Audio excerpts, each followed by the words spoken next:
हम ही को कातिल कहेगी दुनिया, हमारा ही कत्ले आम होगा। हम ही कुएं खोदते फिरेंगे और हम ही पे पानी हराम होगा। जी हां, आजकल कुछ ऐसा ही हो रहा है। जो सरकार की नीति और नीयत के खिलाफ सवाल उठाएगा उसको हलवे की तरह जो है प्रसाद में बांट करके दे दो यूएपीए। जो इनकी नाकामियों को ग्राउंड रिपोर्ट पर जाकर के हर एक चीज को उजागर कर दे तो उसके ऊपर यूएपीए लगा दिया जा रहा है। ऐसा ही हमने देखा दिल्ली दंगे के दौरान, जिन लोगों ने आवाज उठाई उन्हीं को जेल की सलाखों के पीछे डाल करके यूएपीए लगा दिया गया। और ऐसा ही हुआ है अब त्रिपुरा में, जो विश्व हिंदू परिषद द्वारा हिंसा फैलाई गई, मस्जिदों को जलाया गया, मुसलमानों की दुकानों और घरों में आग लगाई गई। जो वकीलों की टीम वहां पहुंची हुई थी उसमें से 2 वकीलों के ऊपर यूएपीए लगा दिया गया है। एक एडवोकेट मुकेश और एडवोकेट अंसार इंदौरी, जिन्हों कल आप लोगों ने सुना और उन्होंने सारी चीजें जो हैं आप लोगों के सामने रखी कि किस तरीके से वहां पर पूरी घटना को प्री प्लान तरीके से रचा गया और मुसलमानों को निशाना बनाया गया। अब खबर यह आ रही है कि एडवोकेट अंसार इंदौरी और एडवोकेट मुकेश के ऊपर जो है यूएपीए त्रिपुरा पुलिस द्वारा लगा दिया गया है। एक नोटिस दिया गया है कि आपको आकर के इस पर जवाब देना होगा।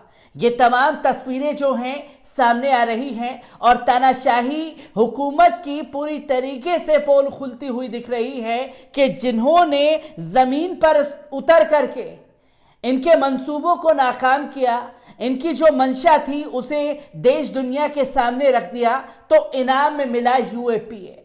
ये तमाम तस्वीरें सामने आ रही हैं। और अगर ये वीडियो आप YouTube पर देख रहे हैं तो YouTube पर चैनल को सब्सक्राइब करना ना भूलिएगा, बेल आइकॉन दबाइए ताकि नए वीडियो की अपडेट आप लोगों को मिल सके। और अगर ये वीडियो फेसबुक, इंस्टाग्राम, ट्विटर पर देख रहे हैं तो इंस्टा, ट्विटर पर हमें फॉलो कीजिए और फेसबुक पर पेज को लाइक करना ना भूलिएगा। अब मैं बात कर रहा हूं जो टीम वहां पहुंची थी, जिनकी तरफ से तमाम रिपोर्टें हम लोगों के पास आ रही थी, उन वकीलों की टीम पर यूएपीए का मुकदमा लगा दिया गया है। क्या कुछ पूरा मामला है, एक बार इस पूरी रिपोर्ट पर नजर डालते हैं। पश्चिम अगरतला पुलिस स्टेशन ने सीआरपीसी की धारा 41 के तहत एक नोटिस भेजा, जिसमें दिल्ली के वकील मुकेश को यूएपीए की धारा 13 के तहत दर्ज मामले की जानकारी दी गई।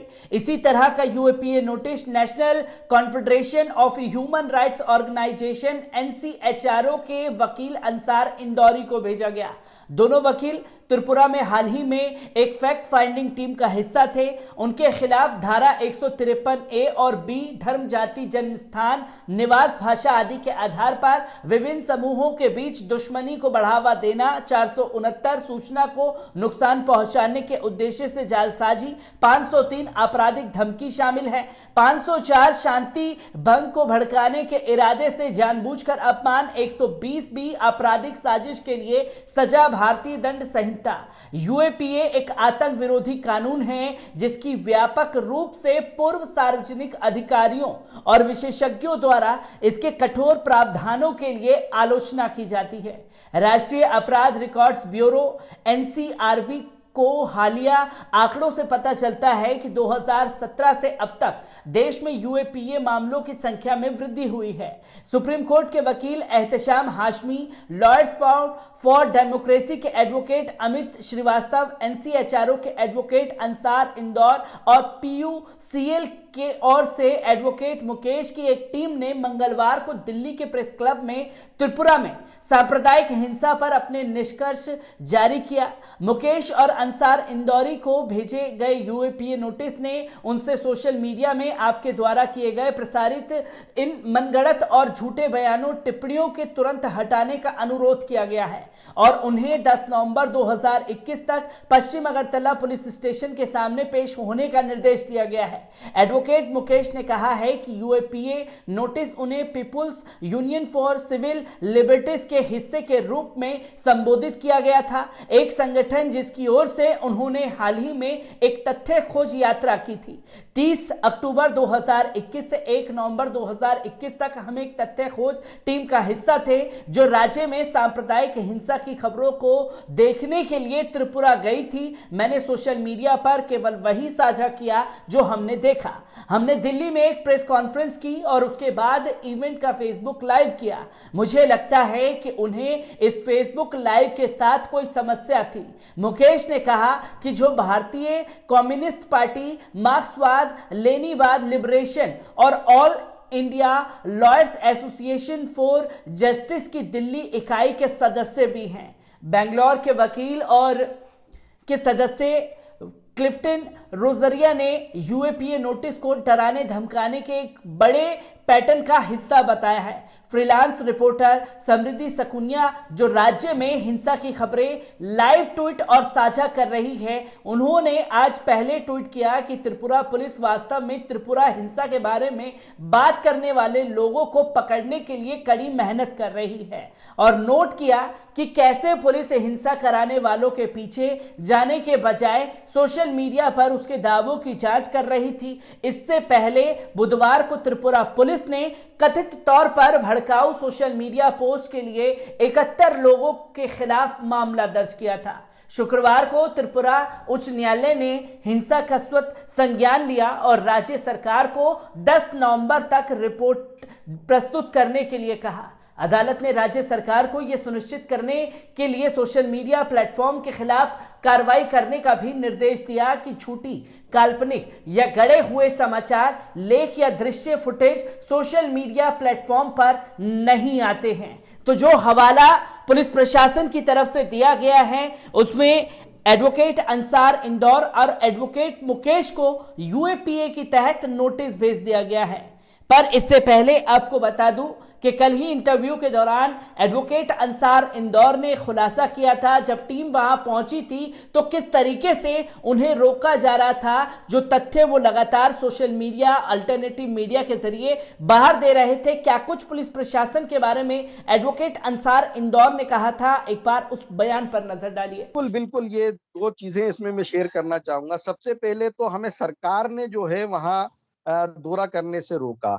जब हम साउथ त्रिपुरा के अंदर एक गोमती डिवीजन है जहां पर मस्जिद जो है पूरी तरीके से जला दी गई है, उसको मुआयना कर रहे थे, उसके बारे में पूछताछ कर रहे थे, इमाम साहब से बात कर रहे थे।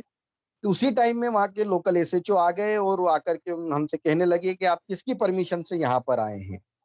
और हमने कहा कि यहाँ परमिशन की जरूरत नहीं है, हिंदुस्तान के अंदर ही है। ठीक है, यहाँ से बॉर्डर 3 किलोमीटर है, बांग्लादेश का बॉर्डर जहां वो गोमती की मस्जिद है वहां से 3-4 किलोमीटर है, लेकिन है हम ये भी हिंदुस्तान में, तो परमिशन की जरूरत नहीं है, 144 भी नहीं लगा हुआ है। तो वो बोलने लगे नहीं, ये तो जो है आपको परमिशन लेके आना पड़ेगा, नहीं तो हम करने नहीं देंगे। हम लोग अड़ गए कि नहीं, हम लोग तो करेंगे, हम लोग आए हैं दिल्ली से इतनी दूर। तो वहां पर उन्होंने सुप्रीटेंडेंट ऑफ पुलिस को बुला लिया, एसपी वहां पर आ गए और एसपी ने भी यही कहा कि हम बगैर परमिशन आपको एक आदमी से भी बात करने नहीं देंगे। और उन्हें हमें इतना मजबूर किया, इतना दबाव किया कि आप यहाँ से चले जाइए। तो मजबूरन हमें वहां से हमारा दौरा अधूरा छोड़ करके ही उस डिस्ट्रिक्ट से निकलना पड़ा। हम चाह रहे थे कि हिंदू कम्युनिटी से भी बात करें, जिन्होंने वादा किया कि वो जली हुई मस्जिद को हम दोबारा बना करके देंगे, जो अमन पसंद हिंदू लोग थे वहां पे, लेकिन पुलिस ने उनसे हमें बात करने से रोक दिया। आपने देखा कि एडवोकेट अंसार इंदौर ने खुल करके कहा कि जब वहां टीम पहुंची थी तो पुलिस प्रशासन द्वारा उन्हें रोका जा रहा था कि बिना परमिशन के आप नहीं जा सकते।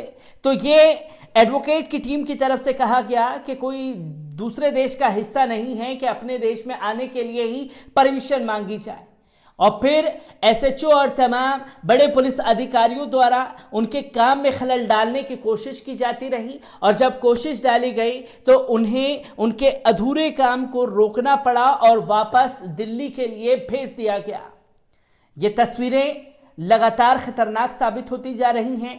जो लोग जमीनी स्तर पर उतर करके सरकार की परतों को खोल रहे हैं, जो ताकतें लगातार नफरत फैला रही हैं, उनके मंसूबों को नाकाम कर रहे हैं, तो त्रिपुरा पुलिस जो दंगा भड़का रहे हैं, जमीनी स्तर पर मस्जिदों पर आग लगा रहे हैं, उन्हें पकड़ने के बजाय जो सच दिखाने का काम कर रहे थे उन्हीं के ऊपर यूएपीए का मुकदमा लगा दिया गया।